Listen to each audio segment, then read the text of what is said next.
तरडे साहेब नमस्कार. नमस्कार. पिंपळगाववरून बोलतो. सुरडकर, निर्भय महाराष्ट्र पार्टी तालुका अध्यक्ष. तुम्ही म्हटले होते की बाबा पुढच्या हप्त्यात चालू करतो. परवा येणार आहे का?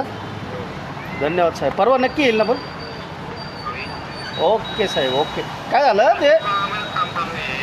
कुठे हो? अच्छा, हां, नाही नाही, काय झालं, काल मी 2 डंपर बघितले ना याचे. बरं बरं बरं, द्या तेवढं करून. काय होतं, ते नागरिकांचा जरा रोष वाढला म्हणून फोन केला मी. ठीक आहे साहेब, धन्यवाद साहेब. एकच लक्ष, जनतेचे प्रश्न.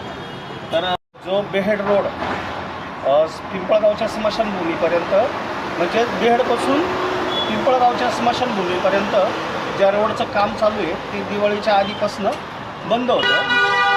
तर आत्ता आपण त्या संबंधित कॉन्ट्रॅक्टरसोबत चर्चा केली आणि त्यांनी आपल्याला आश्वासन दिलं आहे की येत्या 3 दिवसामध्ये ते त्या रस्त्याचं काम चालू करत आहे. तर बघू येणाऱ्या काळामध्ये ते किती लवकर हे काम चालू करत आहे. धन्यवाद.